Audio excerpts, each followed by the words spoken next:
రెండవదిగా ప్రియ దేవుని బిడ్డలారా గమనించండి, దుష్కార్యాలు చేయు వారిని చూసి నువ్వు మత్సర పడొద్దు అంటున్నాడు. బాగా వినాలి కదండి. దుష్కార్యాలు అంటే ప్రియ దేవుని బిడ్డలారా చెడ్డ కార్యాలు. దుష్ ప్లస్ కార్యాలు ఈజ్ ఈక్వల్ టు దుష్కార్యాలు అంటే చెడ్డ కార్యాలు.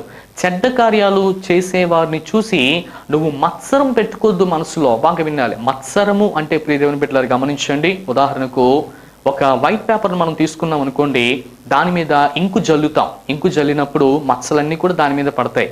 మన దగ్గర సర్ప్ ఉందనో లేకపోతే మన దగ్గర డిటర్జెంట్ సోప్ ఉందనో ప్రియ దేవుని బిడ్డలారా గమనించండి, ఆ పేపర్ని పట్టుకుని మనం తోమేమనుకోండి, అందులో ఉన్నటువంటి మచ్చలు కూడా మనకు కనిపించవు. అటు రీతిగానే ప్రియ దేవుని బిడ్డలారా గమనించండి.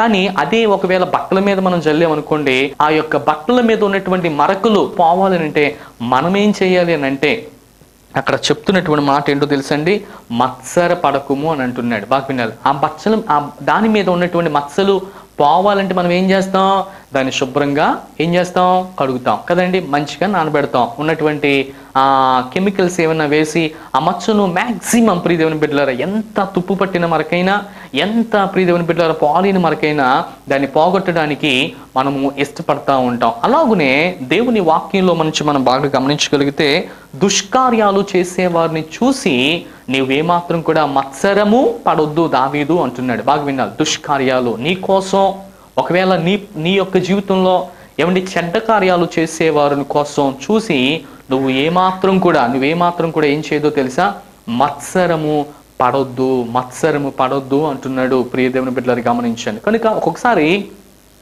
బాగా చూసుకున్నట్లయితే మత్సరం అనేటువంటి మాటకు అర్థం ఏంటో తెలుసా అండి, ఆ ఇంకు మచ్చలు పడిపోతాయి కదా, ఆ ఇంకు మచ్చలు పడిపోయినప్పుడు ఆ మరక ఎలాగునైతే పోదో, ఈ రోజున మన కోసం దుష్టకార్యాలు చేసేటువంటి వారిని చూసినప్పుడు మనం కూడా వాళ్ళు చేసేటువంటి ఆ కార్యాలను బట్టి మన మనసులో కూడా చెడ్డ ఆలోచనలు ఆలోచిస్తూ ఉంటాం. చెడ్డ తలాంపులు మన మనసులోనికి వస్తూ ఉంటాయి. పలానా వ్యక్తి నన్ను ఇలాగున చేయాలనుకుంటున్నాడు, పలానా వ్యక్తి నన్ను చంపాలనుకుంటున్నాడు, పలానా వ్యక్తి నన్ను నాశనం చేయాలనుకుంటున్నాడు అనేటువంటి ఆలోచనలు వస్తాయి చూసారు.